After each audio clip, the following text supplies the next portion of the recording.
Togassi. ¿Cómo estás, Ernesto? Un gustazo Álvaro, un gustazo estar en contacto con la audiencia. Estos días de sopor, Ah, pero bueno, veremos cómo sale la cosa, Álvaro. Este, en estos días que tanto se necesita el agua, ¿no? eh, y son nubes viajeras las que pasan, como decía Zampayo, ¿no? Sí, sí, Son siguen nubes de largo. viajeras, Claro. nos dejan con la ilusión de que va a caer algo. Pero bueno, todo es agua, ¿no?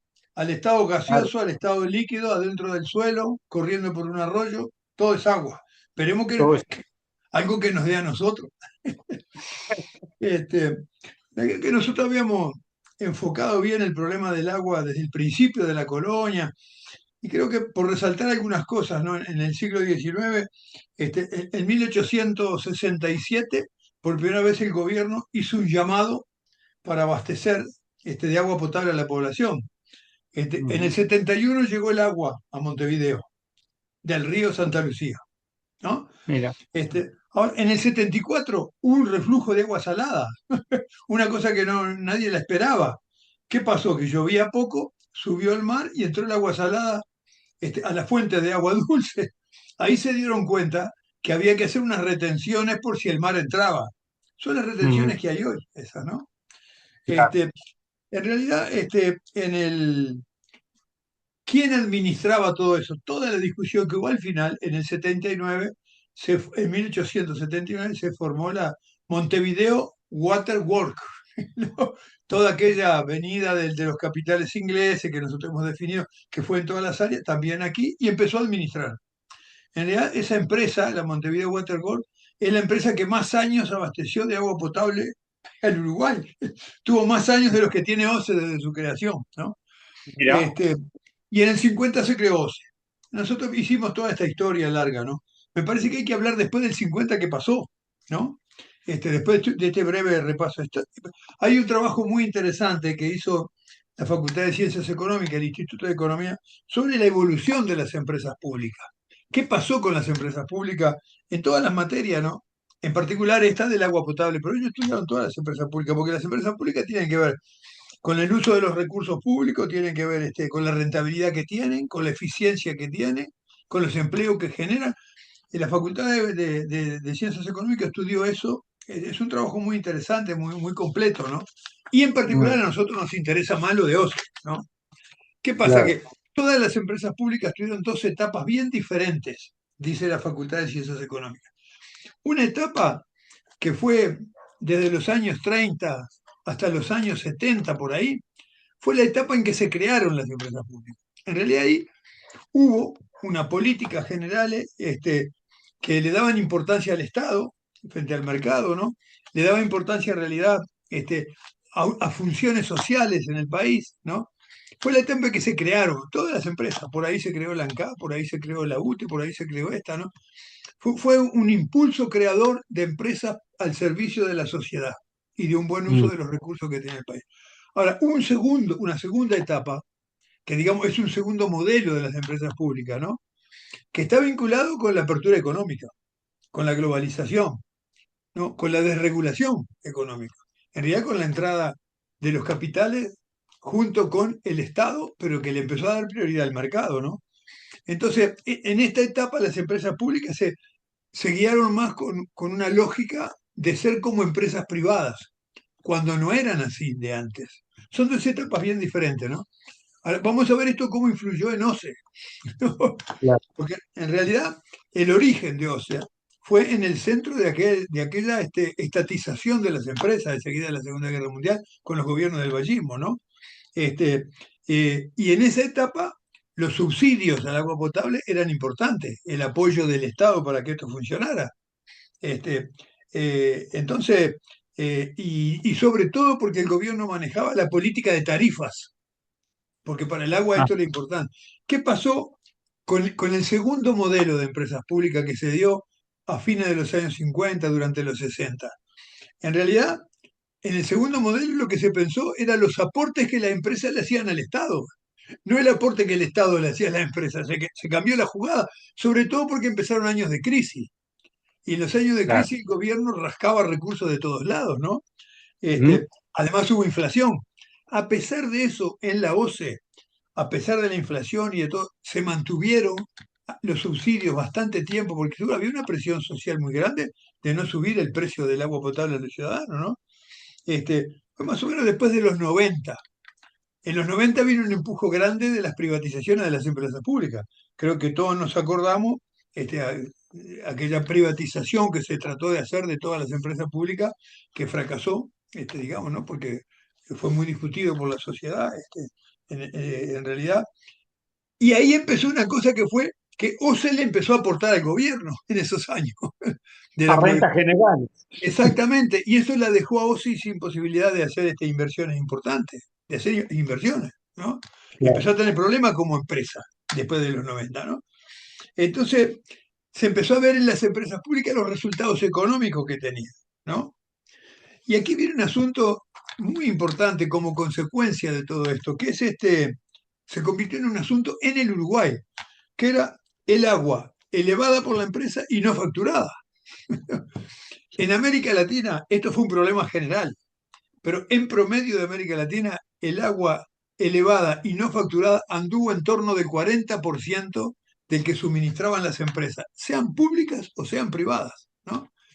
Acá en el Uruguay empezó en Montevideo con una no facturación como de un 23-24%, pero en pocos años en Montevideo llegó a ser el 60% el agua que suministraba OCE y que no se facturaba. Y vos sabés que no era tanto por la pérdida en las cañerías rotas o por desperdicio de agua. También había agua que se distribuía y no se facturaba porque no se cobraba, porque había distintos mecanismos para pasar por el costado de los contadores, ¿no? Entonces esto me parece que hizo que la empresa cada vez tuviera menos recursos para llevar adelante sus responsabilidades, Pero ¿no? esa evasión, Ernesto, ¿era a nivel doméstico o empresarial? No tanto de las grandes empresas, era más bien en la población, en los poblados, en los surtidores comunes, y en algunos otros acomodos de eso que suelen darse en el funcionamiento del Estado en aquellos años, ¿no? Ahora, me parece que en los 90 sí que vino un proceso privatizador muy fuerte en toda América Latina. Hubo países que privatizaron el agua potable parcialmente, bueno, Chile, Argentina lo privatizó más, ¿no? Acá hubo toda una discusión, ¿no? Pero en realidad la privatización de las empresas públicas fracasó en el 92 porque eso se plebiscitó y el pueblo decidió que las empresas públicas no se privatizaban. ¿Te acordás que esto fue este, una cosa bien importante? En el Uruguay hubo un frenazo a las privatizaciones de las empresas. Fue muy distinto que lo que pasó en los otros países, ¿no? Ahora, esto se paró en el 2004, que fue la reforma constitucional del agua. ¿Qué pasó en el 2004? Que la reforma constitucional y todas las movilizaciones que hubieron contra las privatizaciones y contra la crisis y contra la pérdida de poder adquisitivo de los trabajadores y contra el endeudamiento del sector agropecuario fue el vendaval que hizo que el Frente Amplio llegara al gobierno. Entonces, yo aquí sucintamente quiero decir lo que pasó después que el Frente Amplio llega al gobierno con una reforma constitucional nueva, que cambió el artículo 47 de la Constitución, donde estableció que el agua era un bien público, que tenía que estar disponible para toda la ciudadanía y que tenía que ser hecho por el Estado. Entonces, ¿qué hizo el Frente Amplio con eso? Y al estar ese artículo en la Constitución, tenía que legislar sobre ese artículo. Entonces, ¿quién se ocupaba del agua hasta ese momento en el Uruguay? Era el Ministerio de Transporte que se ocupaba del agua. Así que hubo que crear una estructura que fue la ley del 2005, en la ley de presupuesto, se creó la DINAGUA, la Dirección Nacional de Aguas, que no había de antes, ¿no? La Dirección Nacional de Aguas y Saneamiento que estaba en el Ministerio de Vivienda, Ordenamiento Territorial y Medio Ambiente. Eso por el artículo 328 de la ley de presupuesto. Ahora, por el artículo 331, que es el que venía casi enseguida, se creó una comisión asesora del agua y el saneamiento, ¿no? Y esta comisión asesora fue integrada de una manera bien frente amplista, ¿viste? La integraron todas las reparticiones públicas que tenían que ver con el agua, los ministerios, la sociedad civil, los usuarios del agua, la UPP, el Congreso de Intendentes, la propia OCE, la Universidad de la República. Fue muy interesante una comisión donde estuvieran todas las voces ¿no? Estaba la DINAGUA, que era la dirección que daba las autorizaciones y monitoreaba, pero se creó una comisión que empezó a trabajar con mucha fuerza. En el 2009 se aprobó la primera ley en el Uruguay de política de aguas. Hacía falta que hubiera una ley, porque había un Mm. artículo en la Constitución, ¿no? Ahora, en realidad, ¿qué era esa ley, Álvaro? Era los principios rectores del agua en cumplimiento de la reforma constitucional. Así que es una ley muy completa. Yo quiero decir de esa ley algo que me parece que tiene bastante que ver con lo que pasa ahora, que es el artículo 10. El artículo 10 de esa ley dice que las aguas en la República Oriental del Uruguay son aguas continentales, que son todas las que vienen del interior del continente, del interior de la República, porque las aguas del interior de la República van o hacia el río Uruguay, o hacia el río de la Plata, o hacia la Laguna Merín. Desde los lugares más altos, las aguas van hacia los lugares más bajos, ¿no? Esas son aguas continentales. Pero después hay otro tipo de aguas que se llaman aguas intermitentes. Como nosotros estamos apoyados sobre un océano que entra y se retira de nuestra bahía, que se llama el Río de la Plata, pero el Río de la Plata es la conjunción del Océano Atlántico y de los ríos que salen, del Paraná y el Uruguay. Así que esas aguas se llaman intermitentes porque a veces son más marinas y a veces son más dulces, ¿no? Esto yo lo explico porque ninguna de las tomas de agua que se hicieron después que se instaló el agua potable en el Uruguay, ninguna, desde la primera en 1860, ninguna se sacó de aguas intermitentes. Siempre se sacó de aguas continentales. ¿Te acordás que yo recalcaba que en la primera licitación que llamó el gobierno se presentaron 8 proyectos? La mitad Mm. eran traer agua del Río Negro y la otra mitad traerlo del Santa Lucía. Nadie pensaba en traer aguas intermitentes, porque las aguas intermitentes lo que tienen, que a veces sí y que a veces no. ¿No? Ese es el problema que tienen las aguas intermitentes. A mí me parece que ese artículo 10 de la Ley de Política Nacional de Agua, yo le pido a los oyentes que lo lean, que se fijen en la Ley 18.610 y que lean los artículos de esa ley. Porque me parece que eso establece, ahora, eso fue en el 2009. En el 2010 se empezó a trabajar para tener en realidad un plan nacional de agua, ¿no? Eso Claro. llevó mucho tiempo. El plan nacional de agua, este, le pido a la gente que lo busque en Google, quienes participaron. Fue impresionante, participó todo el mundo, los usuarios, eh, dándole prioridad al consumo humano desde luego, pero también usar el consumo para riego, el consumo turístico, el consumo para la pesca. En realidad los que usamos agua somos todos, ¿no? Porque el agua es de Claro. todos y es para todos además, Todo ¿no? y para todo. De todos, ahí está, para todos, seguro. Me parece que esto fue, en realidad, el Plan Nacional de Agua fue un mandato de la política de aguas. Y me parece Claro. que eso estuvo muy bien, ¿no? Porque esto tiene que ver con los distintos usos del agua, ¿no? Los distintos usos, el derecho, el derecho de los ciudadanos.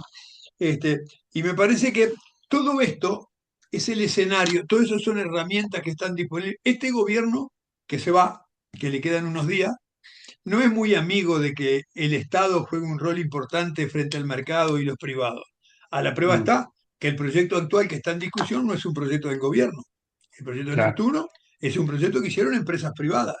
Yo nunca vi que una empresa privada haga un proyecto de ley para el bien público.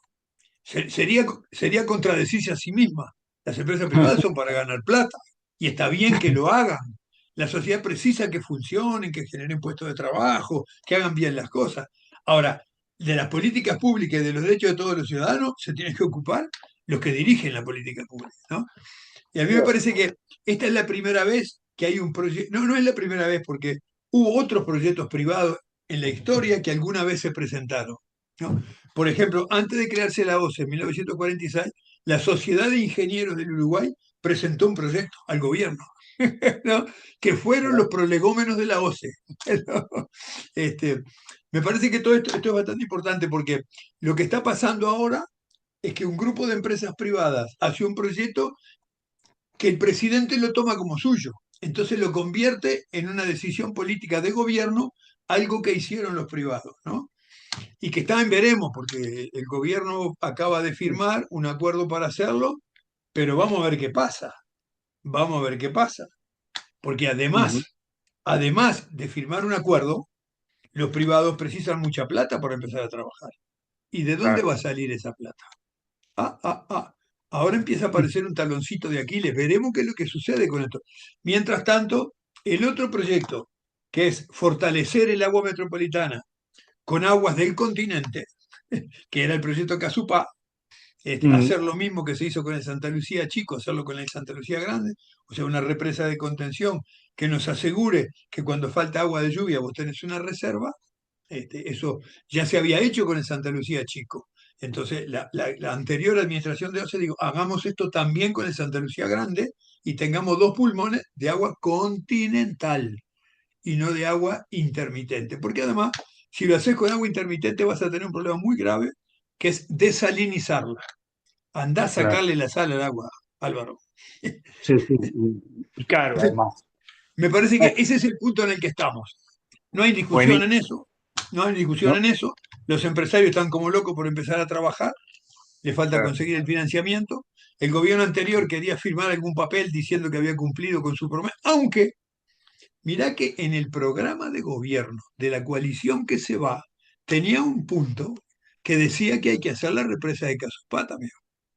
Ujú. Lo de hacer la represa de Casupá no fue solamente una decisión de la OCE y sus jerarquías del gobierno frente amplista.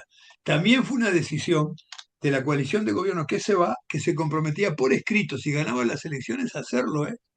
Eso se habla bastante poco de eso. Yo lo quiero Cierto. resaltar. En realidad, sus motivos tendrá.